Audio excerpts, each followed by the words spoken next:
Good ஈவினிங்ப்பா.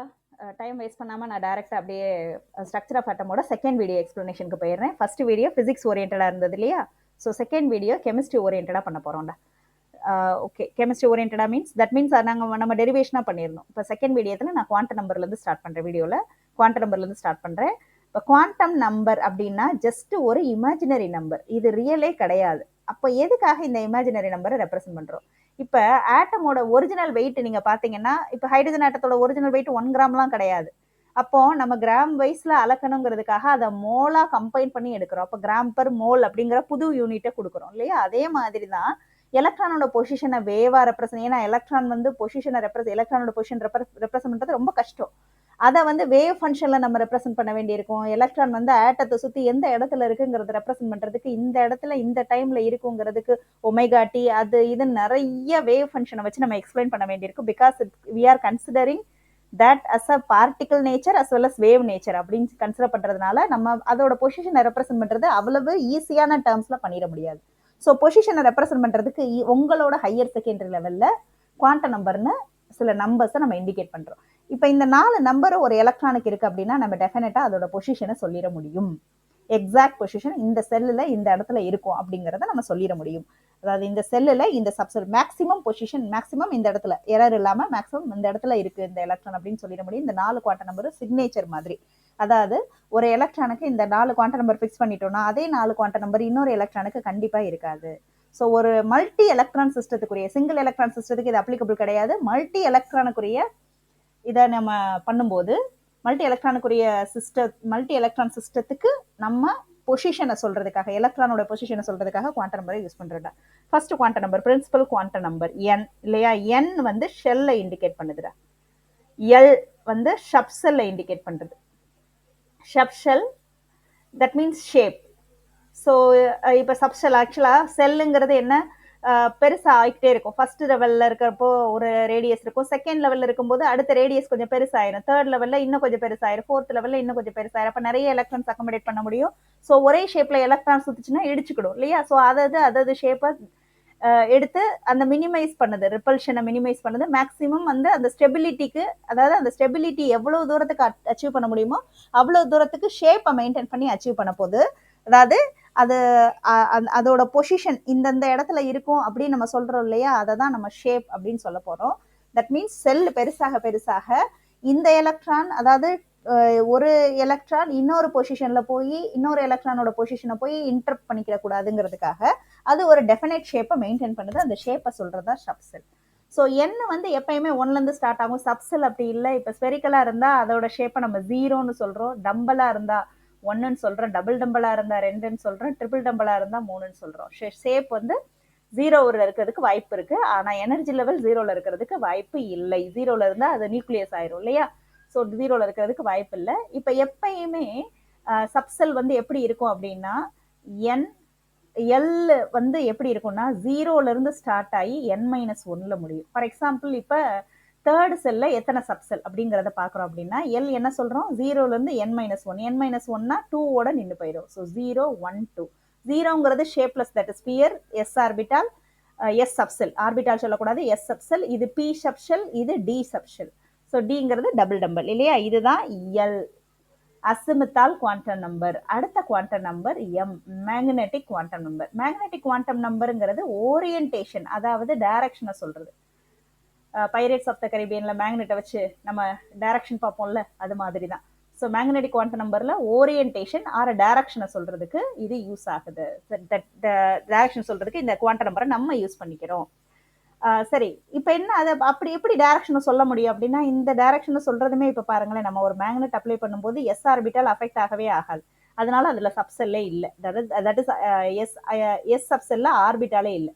இதே இது B சப்செல்ல 3 orbital, ஒன்னு மேக்னெட்டால அஃபெக்ட் ஆகாது. ஒன்னு எந்த அளவுக்கு அஃபெக்ட் ஆகுதோ அதே அளவுக்கு 2 டைரக்ஷன்ல இன்னும் ஆப்போசிட் டைரக்ஷன்ல இன்னொன்னு அஃபெக்ட் ஆகும். ஃபார் எக்ஸாம்பிள் இது வந்து ஒரு -0.9 அளவுக்கு அஃபெக்ட் ஆகுதுன்னு வச்சுக்கோங்க இந்த ஆர்பிட்டால். அப்போ இது வந்து +0.9 அளவுக்கு அஃபெக்ட் ஆகும். அப்படின்னு நான் சும்மா ஒரு வேல்யூ சொல்றேன்ப்பா, அது மாதிரி. அப்போ இது எப்படி அஃபெக்ட் ஆகுதோ அதே அளவுக்கு இன்னொரு டைரக்ஷன்ல அது அஃபெக்ட் ஆகும். இப்போ நான் அடுத்து டி சப்ஷெல் எடுக்கிறேன். அதுல ஒரு டி ஆர்பிட்டால் வந்து அஃபெக்ட் ஆகவே ஆகாது மேக்னெட்டிக் மொமெண்டால. ஒன்று கொஞ்சமாக அஃபெக்ட் ஆகும், இன்னும் கொஞ்சம் அதிகமாக அஃபெக்ட் ஆகும். இன்னொரு இது வந்து என்ன, இன்னும் ரெண்டு என்னன்னா பாசிட்டிவ் டைரக்ஷன்ல அதே அளவுக்கு அஃபெக்ட் ஆகும். இது எந்த அளவுக்கு அஃபெக்ட் ஆச்சோ அதே அளவுக்கு இன்னும் ஆப்போசிட் டைரக்ஷன்ல அஃபெக்ட் ஆகும். தட் இஸ் மேக்னெட்டிக் மொமெண்ட் காட்டும். புரியுதா?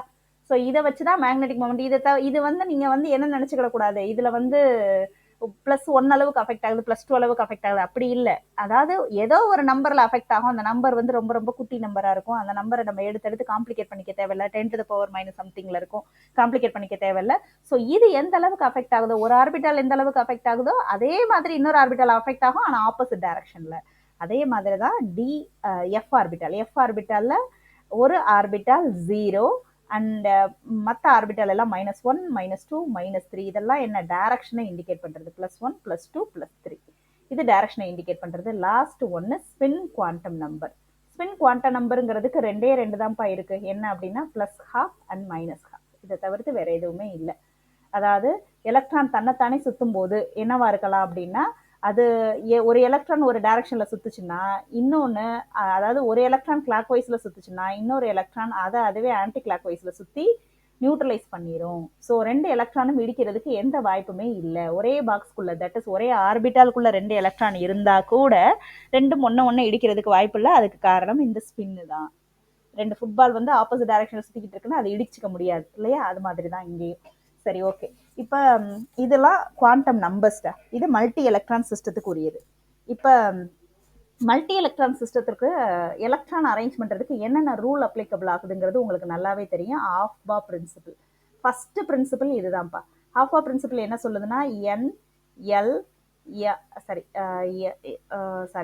எலக்ட்ரான் வந்து எப்படி வந்து அரேஞ்ச் ஆகுது அப்படிங்கிறத சொல்ல போகுது இல்லையா?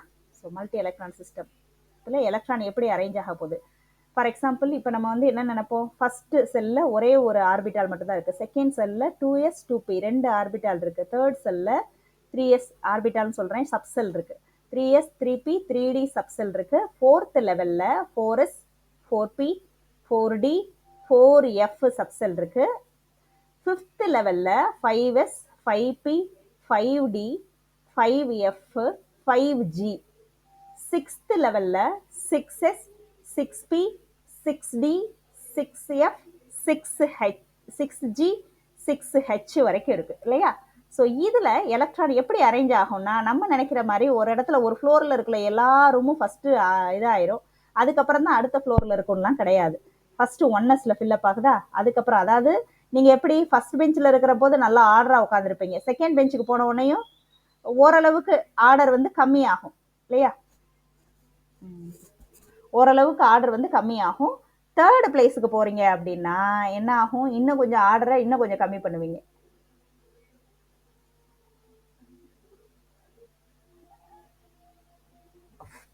டூ பிக்கு அப்புறமா அது ஃபில்லப் ஆகிற அடுத்த லெவல் எது அப்படின்னா 3s. சரி, தேர்ட் லெவல்ல இருந்து நம்ம ஆர்டர் கொஞ்சம் கொலாப்ஸ் ஆக போகுது. ஸோ தேர்ட் லெவல் 3s முடிஞ்சிருச்சா, அதுக்கப்புறமா அது 3pக்கு ஃபில்லப் ஆகும். 3pக்கு போயிட்டு 4s லெவலுக்கு ஃபில்லப் ஆகும். இது எல்லாருக்குமே தெரிஞ்சிருக்கும். அதாவது ஹையர் எனர்ஜி லெவலுக்கு போக போக என்ன ஆகும் அப்படின்னா, அந்த லாஸ்ட் சப் எனர்ஜி லெவல், அதாவது தேர்ட் லெவல்ல லாஸ்ட் சப் எனர்ஜி லெவல் 3dக்கு 4sல போய் உட்காரதே பெட்டர்னு எலக்ட்ரான் 4s ஆர்பிட்டால ஃபர்ஸ்ட் சூஸ் பண்ணிடும். இன்னும் போக போக இன்னும் மாறும். ஸோ என்ன ஆகும் அப்படின்னா, நம்ம நினைக்கிற மாதிரி ஒன்று ஃபில்லப் ஆகிட்டு ஃபில்லப் ஆக ஒரு ஃப்ளோரா ஃபில்லப் ஆகிட்டு அடுத்த ஃப்ளோர் ஃபில்லப் ஆகும்னு அர்த்தம் கிடையாது. ஸோ எனர்ஜி லெவல் எங்க மினிமமா இருக்கோ, எது கன்வீனியன்ட்டா இருக்கோ, ஏன்னா எஸ் ஆர்பிட்டாலுங்கிறப்ப என்ன கம்ப்ளீட்லி ஸ்பெரிக்கல் ஓரியன்டேஷன் ரொம்ப அழகா இருக்கும். ஸோ அது மினிமம் எனர்ஜி இருக்கும். ஸோ என்னன்னா ஹையர் எனர்ஜி லெவலுக்கு போய் அதுல இருக்கிற எஸ் ஆர்பிட்டால்ல போய் எலக்ட்ரான் பிளேஸ் ஆகிறது தான் ப்ரிஃபர் பண்ணும். இதை வந்து ஆஃபோ கண்டுபிடிச்சிருக்காரு. தட் இஸ் அவர் என்ன சொல்றாருன்னா n+l ரூல்னு அதை கொடுக்குறாரு. n+l வேல்யூ எதுக்கு மினிமமா இருக்கும். இப்போ இது ரெண்டையும் கம்பேர் பண்ணுங்களேன். n வந்து என்ன அப்படின்னா 3, dக்கு l வேல்யூ 2, இதுல n வந்து 4, sக்கு l வேல்யூ 0. ஸோ இதுக்கு 4, இதுக்கு 5. ஸோ l+l வேல்யூ இதுக்கு தான் கம்மியா இருக்கு. ஸோ இதுதான் எனர்ஜி கம்மியா இருக்கும். இந்த எனர்ஜி லெவல்ல ஃபர்ஸ்ட் எலக்ட்ரான் ஃபில்லப் ஆயிரும் சொல்றாரு. சரி, ரெண்டுலையுமே n+l ரெண்டுமே ஒருவேளை ஏதாவது ஒரே மாதிரி இருக்கிற மாதிரியான ஆர்பிட்டாலா இருந்தா எந்த இதை சூஸ் பண்ணும் அப்படின்னா, எதுக்கு n வேல்யூ கம்மியோ அதை தான் சூஸ் பண்ணும். எதுக்கு n வேல்யூ கம்மியோ அதை தான் எலக்ட்ரான் ஃபர்ஸ்ட் ஃபில் பண்ணும். ஓகே, சரி. இப்போ நான் இந்த விஷயம்லாம் கொடுத்துருக்கேன்ல, ஃபர்ஸ்ட் ஒன்று நான் அந்த இதுக்கு அப்புறமா வர்றேன். இன்னும் 2 லா இருக்கு. அது என்னது? Hund's rule of maximum multiplicity. Hund's rule என்ன சொல்லுதுன்னா, மேக்ஸிமம் மல்டிப்ளிசிட்டி இருக்க மாதிரி தான் எலக்ட்ரான் அரேஞ்ச் ஆகும் அப்படின்னு சொல்லுது. இப்போ பாருங்க, நான் வந்து 5 ஆர்பிட்டால் எடுத்திருக்கேன். அதுல 5 எலக்ட்ரான் கொடுக்க போறேன்னா, இப்ப 5மே இப்படி ஃபில்லப் ஆச்சுன்னா மொத்த ஸ்பின் பாருங்க எவ்வளவு இருக்க போகுது. 5மே இப்படி இருக்குன்னா மொத்த ஸ்பின் ஒரு electron 2 3 4 5, right? So 5 எலக்ட்ரானுமே 5 into half spin பாருங்க, மேக்ஸிமம் மல்டிப்ளிசிட்டி கிடைக்குது. ஒருவேளை அது இப்படி அரேஞ்ச் ஆயிருந்தது அப்படின்னா, வேற வேற அரேஞ்ச்மெண்ட், நிறைய பாசிபிலிட்டி அரேஞ்ச்மெண்ட்ஸ் இருக்கு இல்லையா? இப்படி அரேஞ்ச் ஆகலாம், இல்லைன்னா ஏதாவது 2 மட்டும் பேர் ஆகலாம், மற்ற 3 அப்படியே சிங்கிளா இருக்கலாம். அப்படிலாம் நீங்க இமேஜின் பண்ணலாம். இப்படிலாம் ஏன் இருக்கக்கூடாது அப்படின்னு. அதை தான் ஹன்ஸ் சொல்றாரு, மேக்ஸிமம் மல்டிப்ளிசிட்டி இருக்க மாதிரி தான் அரேஞ்ச் ஆகும். இதுல பாருங்க 2 எலக்ட்ரான் பேர் ஆயிடுச்சு, 0 0, ஒரு ஹாஃப் தான் இருக்கு. ஆனா இதுல 5 இன்ட்டு ஹாஃப் இருக்கு. ஸோ மேக்ஸிமம் ஸ்பின் மல்டிப்ளிசிட்டி இருக்கிற மாதிரி தான் எலக்ட்ரான்ஸ் வந்து அரேஞ்ச்மெண்ட்டை சூஸ் பண்ணும். அடுத்தது பாலிஸ் எக்ஸ்க்ளூஷன் பிரின்சிபல். நான் அதை ஏற்கனவே ஃபர்ஸ்ட் இடத்துல சொல்லிட்டேன், சிக்னேச்சர் ஆஃப் த எலக்ட்ரான் மாதிரி 4 குவாண்டம் நம்பரும் எந்த ஒரு இதுக்கும் சேமா இருக்காது. இதை நான் உங்களுக்கு குவாண்டம் நம்பர் எக்ஸ்பிளனேஷன் கொடுக்குறப்ப, அதாவது சம் சால்வ் பண்ணும்போது இதை கிளியரா எக்ஸ்பிளைன் பண்ணுவேன். இந்த இடத்துல தெரிஞ்சு வச்சுக்கோங்க, இங்கே இதை எக்ஸ்பிளைன் பண்ணிடுவேன். பட் ஆனால் அங்கே ஒரு சம் எடுத்து எக்ஸ்பிளைன் பண்ணும்போது இதை ஒருக்கா திருப்பி போய் நீங்கள் பார்த்துட்டு வருவீங்க. சம் எக்ஸ்பிளைன் பண்ணுறப்ப உங்களுக்கு சம்மையும் சால்வ் பண்ண மாதிரி இருக்கும், ஒரு தியரியும் திருப்பி ஒருக்கா படித்த மாதிரி இருக்கும். சரி, இப்போ சிங்கிள் எலக்ட்ரான் சிஸ்டத்துக்கு வரேன். இப்போ நம்ம வந்து 1s ஆர்பிட்டால் ஃபில்லப் ஆனதுக்கு அப்புறம் தான் 2s ஃபில்லப் ஆகும். அப்போ 1s வந்து லோவர் எனர்ஜி லெவல், அடுத்து 2p இல்லையா, அடுத்து 3s, அடுத்தது 3p, அதுக்கப்புறம் 4s அப்படின்னு எனர்ஜி லெவல் வருது. இதே இது 1 எலக்ட்ரான் சிஸ்டமா இருந்தது, நல்லா கவனிச்சுக்கோங்கப்பா, 1 எலக்ட்ரான் சிஸ்டமா இருந்தது அப்படின்னா இந்த மாதிரி எனர்ஜி டிஃபரன்ஸ் வந்து சப் எனர்ஜி டிஃபரன்ஸே இருக்காது. அதாவது 1s அது மினிமம் எனர்ஜி தான், ஆனா 2s 2p ரெண்டுமே ஒரே எனர்ஜி லெவல் தான். அடுத்தது 3s 3p 3d மூணுமே ஒரே எனர்ஜி. அடுத்தது 4s 4p, இதுதான்ப்பா இதோட energy level, 4s 4p 4d. அதாவது ஹைட்ரஜன் மாதிரியான 1 எலக்ட்ரான் சிஸ்டம். எதெல்லாம் 1 electron system? H, helium plus 1 electron system. Even கார்பன்ல 5 எலக்ட்ரானை தூக்கிட்டீங்க அப்படின்னா இது கூட 1 எலக்ட்ரான் சிஸ்டம் தான். ஸோ 1 எலக்ட்ரான் சிஸ்டத்துல நியூக்ளியஸ் சார்ஜ் என்ன வேணாலும் இருக்கலாம், பட் எலக்ட்ரான் ஒன்னே ஒன்று தான் இருக்கும். இப்போ 1 எலக்ட்ரான் சிஸ்டத்துக்கு போர் கண்டுபிடிச்சு கொடுத்தாரு இல்லையா, அந்த ரேடியஸ் அதெல்லாம் கரெக்டானு பார்த்துருக்கிறதுக்கு என்ன பண்ணியிருப்பாங்க அப்படின்னா, ஸ்பெக்ட்ரம் ரெக்கார்ட் பண்ணியிருப்பாங்க. அதை தான் நம்ம எமிஷன் ஸ்பெக்ட்ரம் அப்படின்னு படிக்கிறோம்டா. மொத்தமாக எமிஷன் ஸ்பெக்ட்ரம் எத்தனை இருக்கு அப்படின்னா, ஓகே, மொத்தமாக எமிஷன் ஸ்பெக்ட்ரம் கொடுக்குறேன். 1, இது வந்து என்ன எனர்ஜி லெவலில் நான் ரவுண்டாக போடாமல் நம்ம கன்வீனியன்ஸுக்காக நான் வந்து எமிஷன் ஸ்பெக்ட்ரத்தை ரெப்ரசன்ட் பண்ணுறதுங்கிறதுக்காக இந்த எனர்ஜி லெவலை வந்து ஹரிசாண்டல் லைனாக போடுறேன். பட் ஆக்சுவலாக இது ஸ்பெரிக்கல் எனர்ஜி லெவலாக தான் இருக்கும். பட் ஹரிசாண்டல் லெவலில் போட்டு தான் உங்களுக்கு புக்கில் எக்ஸ்பிளைன் பண்ணியிருப்பாங்க. நான் சொல்கிறது உங்களுக்கு புரியும்னு நினைக்கிறேன். அந்த இடத்துல புரியலைன்னா எனக்கு வாட்ஸ்அப்பில் பண்ணுங்கள். அப்புறம் இன்னொன்று இதில் இப்போ பாருங்கள், நான் வந்து எனர்ஜி லெவல் காட்டுறேன். இப்போ ஒரு எலக்ட்ரான் வந்து நீங்கள் ஹையர் எனர்ஜி லெவலுக்கு அனுப்பிட்டீங்க அந்த எலக்ட்ரானை. இப்போ ஹைட்ரஜனில் ஒரே ஒரு எலக்ட்ரான் இருக்குது, அதை நீங்கள் ஹையர் எனர்ஜி லெவலுக்கு அனுப்பிட்டீங்க. நிறைய எனர்ஜி கொடுத்தீங்க. ஸோ லட்சக்கணக்கான ஆட்டம்ஸ் இருக்கும், லட்சக்கணக்கான எலக்ட்ரான்ஸ் இருக்கும். அது எங்கேயோ போய் நிற்கிதுன்னு வச்சுக்கோங்க. ஒவ்வொன்று எல்லாமே போய் ஒரே இடத்துல நாங்கள் நிற்கிறோம் அப்படிலாம் நிற்காது. அதாவது அப்சர்வ் பண்ண எனர்ஜிக்கு தகுந்தாப்புல ஃபர்ஸ்ட்லேயோ செகண்ட்லேயோ தேர்ட்லேயே இருக்கும். இது first level, second level, third level, fourth level, fifth level, sixth level, seventh level. So இப்போ எலக்ட்ரான் வந்து ஃபர்ஸ்ட் லெவலில் இருந்துருச்சு. ஓகேவா, ஃபர்ஸ்ட் லெவலில் இருந்துச்சுன்னு வச்சுக்கோ. ஃபர்ஸ்ட்ல இருந்து திருப்பி கீழே வருது. இப்போ செகண்ட் லெவலில் இருந்துருச்சு, செகண்ட் லெவல்லேருந்து கீழே வருது. தேர்ட் லெவலில் இருந்துச்சு, தேர்ட்லேருந்து கீழே வருது. ஃபோர்த் லெவலில் இருந்துச்சு, ஃபோர்த்லேருந்து. அதாவது இதெல்லாம் யார் ரெக்கார்ட் பண்ணுறாரு அப்படின்னா லைமன். எப்படி ரெக்கார்ட் பண்ணுறாரு? ஆக்சுவலாக இந்த ஹையர் எனர்ஜி லெவல்லேருந்து லோவர் எனர்ஜி லெவலுக்கு எலக்ட்ரான் வருதுன்னா வாங்கின எனர்ஜியை கொடுத்தா தான் வர முடியும். அப்போ டெல்டா இ, நம்ம ஏற்கனவே ஒவ்வொரு எனர்ஜி லெவலுக்கும் ஒரு ஃபார்முலா வச்சிருக்கோம். That is -13.6 Z² divided by n². அதுதான் இப்போ நான் E2 அப்படின்னு, அதாவது ஃபர்ஸ்ட் லெவலுக்கு பண்ணுறேன். ஃபர்ஸ்ட் லெவலுக்கு எனர்ஜி லெவல் பண்ண போறேன்டா. E2 - E1, இதுதான் டெல்டா இ. அதை எமிட் பண்ணுறது எப்படி எமிட் பண்ணுமா? லைட்டாக எமிட் பண்ணுமா. அதாவது hc/λ இருக்கும், அதுக்கு டெஃபினட்டாக ஒரு லாம்டா இருக்கும். ஸோ அதை ரெக்கார்ட் பண்ணுறாரு. That is 1/λ. That is called wave number. Wave நம்பரை எக்ஸ் ஆக்சிஸ்லையும் இன்டென்சிட்டியை ஒய் ஆக்சிஸ்லையும் ஒரு கிராஃபாக ரெப்ரசென்ட் பண்ணுறாங்க இந்த டிரான்சிஷன். இது கிராஃப் கிடையாது, இது டிரான்சிஷனை நமக்கு படமாக காமிச்சிருக்கோம், இப்படி தாங்க வரும் அப்படிங்கிற மாதிரி காமிச்சிருக்கோம். இது கிராஃப் எல்லாம் கிடையாது. ஸோ ஒரிஜினல் ஸ்பெக்ட்ரம் கிராஃப் உங்கள் இதில் அந்த பல்ஸ்லாம் பார்ப்பாங்கல்ல ஹாஸ்பிட்டலில், அந்த மாதிரி இருக்கும் பார்க்குறதுக்கு. சரி, ஓகே. இப்போ நம்ம பாருங்க, இந்த இடத்துல record nu bar that is 1/λ record பண்ணுறோம். ஸோ 1/λங்கிறது வேற ஒன்றும் இல்லடா, இந்த E2 - E1 13.6 அது எல்லாத்தையும் பண்ணதுக்கப்புறம் ஒரு ஃபார்முலா டிரைவ் ஆகும். அந்த ஃபார்முலாவை நான் அப்படியே டைரெக்டாக கொடுத்துருந்தேன், உங்களுக்கு தெரியும்னு நினைக்கிறேன். ரிச்பர்க் கான்ஸ்டன்ட் RH ஹைட்ரஜன் ஆட்டத்துக்கு அவர் பண்ணார் இல்லையா, RH Z² 1/N1² - 1/N2². இது ஒன்று ஞாபகம் வச்சுக்கிடணும். N1ங்கிறது லோவர் எனர்ஜி லெவல், எங்க இருந்து ஸ்டார்ட் ஆகுதோ அந்த எனர்ஜி லெவல்னு எடுத்துக்கிடக்கூடாது. N1ங்கிறது lower energy level. So Lyman சீரீஸை பொறுத்த வரைக்கும் ஆல்வேஸ் N1 will be 1. சரி, இது லைமன் சீரீஸ், ஓகேவா? இது எப்பயுமே யூவி ரீஜனில் கிடைக்கும், நம்ம கண்ணுக்கு பார்க்க முடியாது. பட் இதை ரெக்கார்ட் பண்ணுறீங்க அப்படின்னா இந்த இடத்துல வேவ் லென்த் வந்திருக்குன்னு உங்களுக்கு காமிச்சிடும். இது என்னன்னா, நம்ம போர் கால்குலேட் பண்ணார்ல, அதுக்கு எக்ஸாக்டாக ஈக்குவலாக இருந்தது, நம்மளுக்கு எக்ஸ்பெரிமெண்டலாக கிடைச்சது. அப்போ அவர் என்னதான் எக்ஸ்பெரிமெண்டலாக கால்குலேட் பண்ணியிருந்தாலும், அதாவது தியரிட்டிக்கலாக கால்குலேட் பண்ணியிருந்தாலும் அது நம்ம எக்ஸ்பெரிமெண்டல் எவிடன்ஸ்க்கு கரெக்டாக ஒத்து போச்சு. ஸோ லைமன் அதை கண்டுபிடிச்சாரு. ஜஸ்ட் அடுத்தது பால்மர் என்ன பண்ணாருன்னு உங்களுக்கு தெரியும்னு நினைக்கிறேன். பால்மர் வந்து ஃபர்ஸ்ட் ஷிஃப்டே, சோ லக்கி இல்லையா, ஃபர்ஸ்ட் ஷிஃப்டே ரெட் கலர் லைட் அழகா நம்ம விசிபிள் ரீஜனில் கிடைச்சிருச்சு. இது பால்மர் சீரீஸ். பால்மர் சீரீஸ் வந்து என்ன பண்ணாருன்னா, N1 லோவர் எனர்ஜி லெவல் 2, அதாவது ஹையர் எனர்ஜி லெவலுக்கு எலக்ட்ரான் எங்கே வேணாலும் போயிருக்கலாம், பட் லோவர் எனர்ஜி லெவலுக்கு வந்து அவர் 2ன்னு ஃபிக்ஸ் பண்ணிட்டு அதோட லைன்ஸ் எல்லாம் எடுத்து படிச்சு அதெல்லாம் ரெக்கார்ட் பண்ணிட்டு அதெல்லாம் பார்க்குறாரு. எஸ், அந்த கிராஃப்ல இந்த மாதிரி லைன்ஸ் கிடைக்குது, அந்த பர்டிகுலர், அதாவது இந்த லைட் வருதுன்னா, அதாவது இப்போ பாருங்களேன், ஃபர்ஸ்ட் லைன் ரெட் ஷிஃப்ட் இருக்கு இல்லையா, ரெட் ஷிஃப்ட் எதுல, பால்மர்ல ரெட் ஷிஃப்ட். நல்லா கவனிச்சுக்கோங்கடா, பால்மர்ல red shift that is N3. N is equal to 3ல இருந்து N is equal to 2க்கு வருது, அதாவது N1 to N2 3, ரைட்? அது En2 minus En1 that will be equal to hc/λ.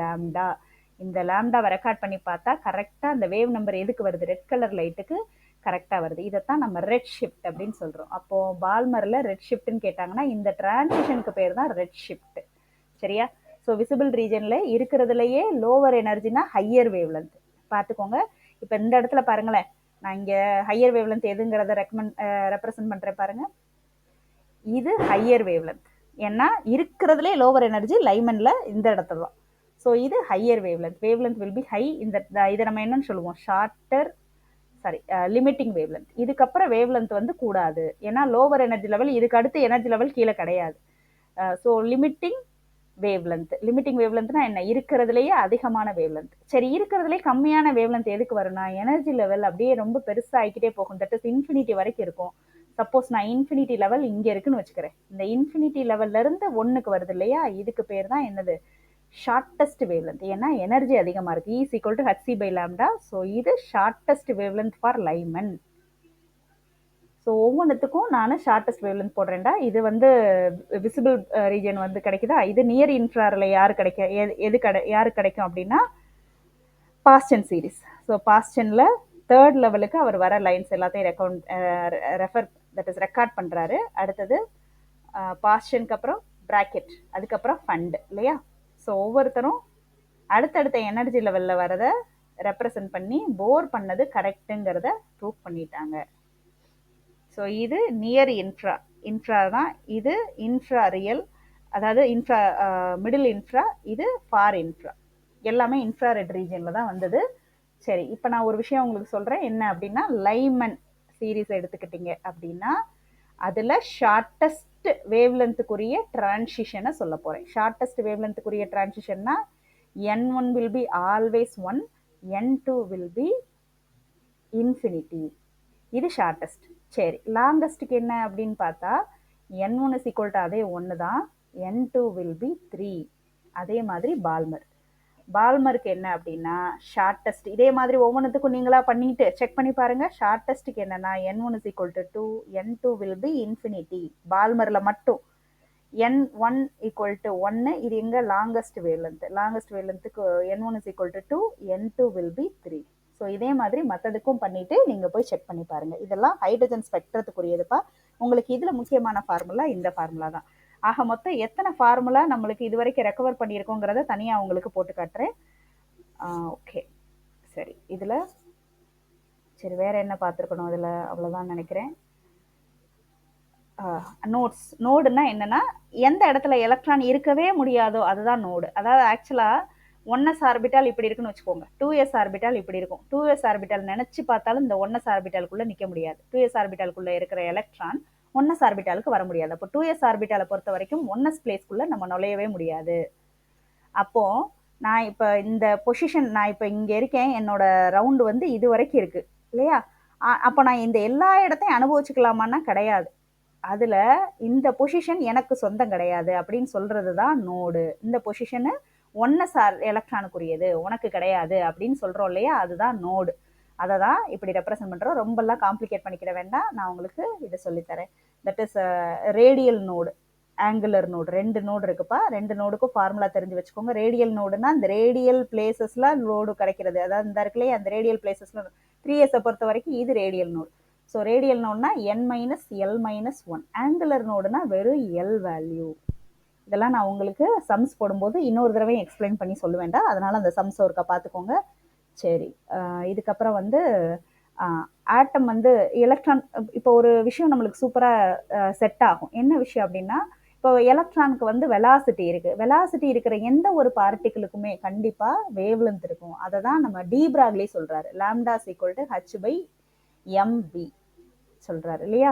So lambda is equal to h/mv. அப்போ எலக்ட்ரானுக்கு அதாவது எலக்ட்ரானுக்கு particle wavelength, இந்த வேவ்லென்த்துக்கும் இந்த லைமன் பால்மரில் இருக்கிற வேவ்லென்த்துக்கும் எந்த சம்மந்தமும் கிடையாது. இது பார்ட்டிக்கல் வேவ்லென்த். இந்த பார்ட்டிக்கல் வேவ்லென்த் தான், அதாவது நல்லா ஞாபகம் வச்சுக்கோங்க, இது de Broglie formula, particle wavelength. சரி, இந்த பார்ட்டிக்கல் வேவ்லென்த்து எப்படி இருக்கும்னு அவங்க சொல்றாங்கன்னா, n lambda will be equal to 2πrn. அதாவது இந்த ஒரு இப்போ தேர்ட் செல் நம்ம எடுக்கிறோம்னு வச்சுக்கோங்களேன். தேர்ட் செல்னா 3 வேவ் இருக்கும். 1 n லாம்டாங்கிறது என்னது? 3 லாம்டா. 3 வேவ் இருக்கும். 1 2 3, ரைட்? இது மொத்தமாக இதை அளந்து பார்த்தீங்க, இந்த வேவ் லென்த் எவ்வளோ இருக்குது, இந்த மொத்தமாக அளந்து பார்த்தீங்கன்னா அது அந்த இதோட தட் இஸ் 2πr3 அதோட சர்க்கம்ஃபரன்ஸ்க்கு ஈக்குவலாக இருக்கும்னு சொல்ல வர்றாங்க. இந்த ஃபார்முலாவும் ரொம்ப முக்கியம்ப்பா. அடுத்தது ஹெய்சன்பர்க் அன்சர்டனிட்டி பிரின்சிபல். இது ரொம்ப சிம்பிள் தான். அன்சர்டனிட்டி இன் பொசிஷன், அதாவது நீங்கள் எவ்வளவுதான் முயற்சி பண்ணுனீங்க அப்படின்னாலும் பொசிஷனையும் மொமெண்டத்தையும் எரர் இல்லாமல் கொடுக்க முடியாது. ஸோ பொசிஷன் இன்ட்டு மொமெண்டம், அதை நீங்கள் கண்டுபிடிச்சி, அதாவது ஹோலாக மல்டிப்ளிகேஷனில் பொசிஷன் அண்ட் மொமெண்டம் மல்டிப்ளிகேஷனில் அதோட எரர் கண்டிப்பாக மினிமம் உங்களுக்கு h/4π வரும்.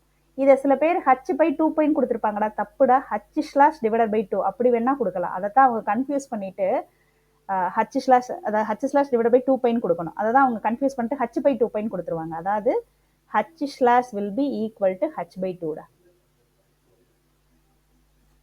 ஸோ h/4π தான் ஒரிஜினல். இப்போ இதுக்கு மட்டும் ஹெய்சன்பர்க் அன்சர்டனிட்டி பிரின்சிபல் இல்லைடா, delta E and delta T, டைமுக்கும் எனர்ஜிக்கும் கூட இந்த ரிலேஷன்ஷிப் இருக்கு. மொமெண்டம்ங்கிறது மாஸ் இன்ட்டு வெலாசிட்டி. ஆக மொத்தம் நம்ம என்னென்ன ஃபார்முலா பார்த்தோங்கிறத இப்போ தான் கடைசியாக எழுத போகிறேன். இதுதான் ரொம்ப ரொம்ப முக்கியம், கண்டிப்பாக எழுதி வச்சுக்கோங்க.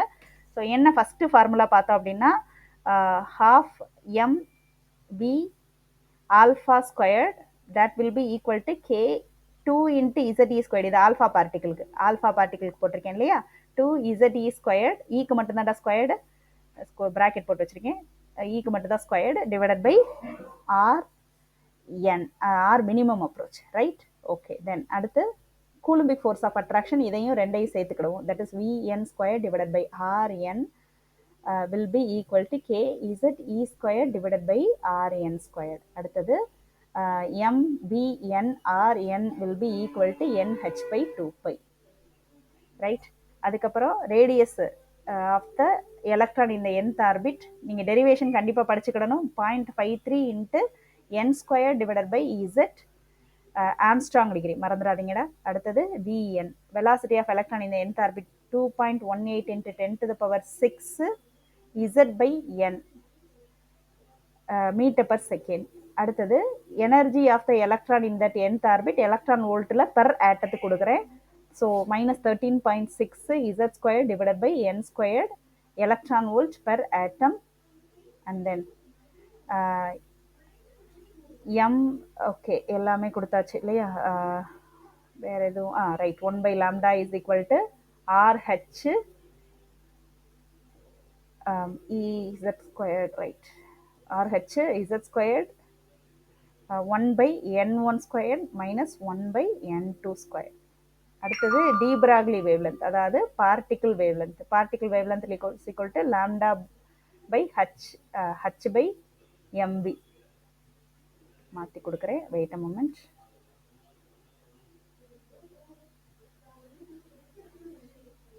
Lambda of h by mv. அடுத்தது என்ன பார்த்துருக்கோம்? Radial node, angular node, right. Radial node n minus l minus 1, angular node l. அடுத்தது orbital angular momentum. Orbital angular momentum root of L into L plus 1 h by 2 pi. h by 2 pi டா. இதை பார்த்துட்டு தான் அந்த இதில் சில பேர் வந்து அப்படி கொடுத்துட்றாங்க. பட் இதான் ஒரு Heisenberg uncertainty principle. Spin angular momentum root of S into S plus 1 h by 2 pi. h by 2 piக்கு root வராது, ஓகேவா? அடுத்தது n lambda is equal to 2 pi rn. Okay, இதை தவிர்த்து வேற எதுவுமே தேவையில்லை. இதுக்கு போனால் மிஞ்சி போனால் இதை விட ஒரு 2 ஃபார்முலா எக்ஸ்ட்ராவாக இருந்திருக்கும். மற்றபடி இந்த 2n ஸ்கொயர்டு அது இதுன்னு இந்த குவாண்டம் நம்பருக்குலாம் ஃபார்முலா படிச்சு வச்சிருந்தீங்கன்னா அவ்வளோதான்டா, ரொம்ப விரக்தியாயிரும். தயவுசெய்து அதை படிக்காதீங்க. அதெல்லாம் ஈஸியாக டிரைவ் பண்ணக்கூடிய விஷயம். மனப்பாடம் பண்ணுறதுக்கு நம்மளுக்கு நிறைய விஷயங்கள் இங்கே இருக்குது. ஹைசன்பர்க் அன்சர்டினிட்டி பிரின்சிபலை சேர்த்து எழுதுறேன். இதை ஒரு ஸ்க்ரீன்ஷாட்டாக எடுத்து அனுப்புவேன். Delta x delta p greater than or equal to h by 4 pi, right? So delta x m into delta v h by 4 pi. Okay, I think நம்ம எல்லா ஃபார்முலாவும் பார்த்துட்டோம்னு நினைக்கிறேன். சம்ஸில் மீட் பண்ணுவோம். அப்புறம் ஒரு இதில் லாந்தனாய்டில் ஒரு கொஷின் கேட்டிருந்தீங்கடா. அந்த கொஷினை நான் உங்களுக்கு ஆக்டினாய்டில் லாந்தனாய்டு ஆக்டினாய்டில் ஒரு கொஷின் கேட்டிருந்தீங்க இல்லையா? அந்த கொஷினை நான் இப்போ உங்களுக்கு எக்ஸ்பிளைன் பண்ணிடுறேன். தேங்க்யூப்பா. உங்கள் மெசேஜ் பார்த்துட்டேன், நான் எக்ஸ்பிளைன் பண்ணிடுறேன் உங்களுக்கு. தேங்க்யூ.